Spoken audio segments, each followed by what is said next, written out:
ആര് വരും വെച്ചിട്ടാ സണ്ണേട്ട ഈ നിൽക്കുന്നത്? എല്ലാ ദിവസവും ഇവിടേക്ക് ഇങ്ങനെ നോക്കി നിൽക്കുമല്ലോ. ആര് വരാനാ സണ്ണേട്ട? വാ. തണ്ണീർ അസുഖം കൂടി വരാമെന്നാണ് എനിക്ക് തോന്നുന്നത് കേട്ടോ. അത് ശരിയാ. മുമ്പൊക്കെ വല്ലപ്പോഴേ അവിടെ ഉണ്ടായിരുന്നുള്ളൂ. ഇപ്പൊ സദാ സമയവും മറത്താ. പണ്ട് വലിയ നിലയില് ജീവിച്ചാളാ. ഇപ്പൊ എന്താ ഒരു ഓളം തോന്നുന്നു. 9 വർഷമായി ഞാനിവിടെ വന്നിട്ട്. എന്റെ മക്കളാരും എന്നെ തിരിഞ്ഞു നോക്കിയിട്ടില്ല. അത് വെച്ച് നോക്കുമ്പോ നമ്മുടെ നാരനേട്ടം ഭാഗ്യവാനാ. എനിക്ക് പിന്നെ നാട്ടുകാരും ബന്ധുക്കളൊന്നുമില്ല, അതുകൊണ്ട് എനിക്ക് സമാധാനമുണ്ട്. ശാന്തമ്മേ, ഇങ്ങോട്ട് വരിക. ആരും ഇല്ലാതിരിക്കുക നല്ലത്. ഉണ്ടായിട്ടില്ലാത്ത പോലെ ജീവിക്കുന്നതിലും ഭേദം ഇല്ലാതിരിക്കുക. ഇപ്പൊ ഇവിടെ അധികമായിട്ട് വരുന്നത് നാരായണേട്ടന്റെ മക്കൾ മാത്രമാണ്.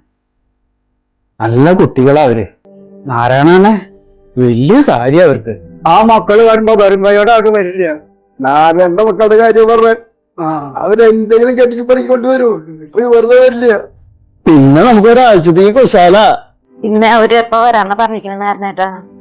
ഉച്ചയ്ക്ക് ശേഷം എത്തുന്ന പ്രതീക്ഷിക്കണം. എന്റെ മോൻ വരുന്നിട്ടാ. എന്തായാലും ഈ കാത്തിരിപ്പിനൊരു സുഖം ഉണ്ട് കേട്ടോ. അത് കാത്തിരിക്കാൻ ആരെങ്കിലും ഉള്ളവർക്ക് ഇവിടെ ഉണ്ടാവോ. പണ്ട് സ്കൂളിൽ നിന്ന് പിള്ളേരും വരുന്ന നോക്കി ഒരു കാത്തിരിപ്പുണ്ട്. സ്കൂളിൽ നിന്ന് വന്നാലുണ്ടല്ലോ ബാഗും വലിച്ചെറിഞ്ഞ് നെഞ്ചിലേക്ക് ഒരു കയറ്റുണ്ട് പിള്ളേര്. അതൊരു കാലായിരുന്നേ. കുഞ്ഞുനാളില് മക്കള് മത്സരായിരുന്നു അച്ഛന്റെ തോളിൽ കയറാൻ. 3 മക്കളും 2 തൂളും. ഇന്നും മക്കളും മത്സരത്തിലാ. അച്ഛന്റെ തോളിൽ കയറാനല്ല, അച്ഛനെ തോളിൽ നിന്ന് ഇറക്കാൻ.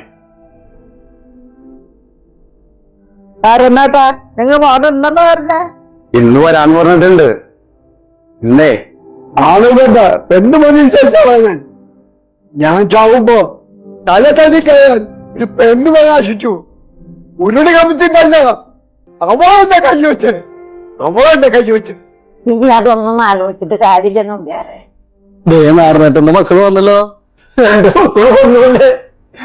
എന്റെ മക്കള് വന്നൂല്ലേ.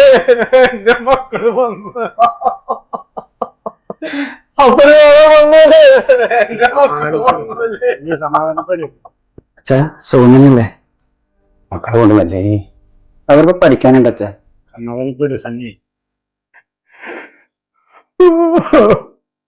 തിരിച്ചു മക്കളെ അവളുടെ ജോലിയൊക്കെ എങ്ങനെയുണ്ട് ഇപ്പൊ? നന്നായി പോണെങ്കിലേ. അവന്റെ ബിസിനസ് ഒക്കെ ഉഷാറായി പോകുന്നു. കുഞ്ഞുമക്കൾക്കൊക്കെ സുഖം തന്നെയല്ലേ? ആ അച്ഛാ, അച്ഛന് ലിനന്റെ 2 ജുബ് എടുത്തിട്ടുണ്ട്.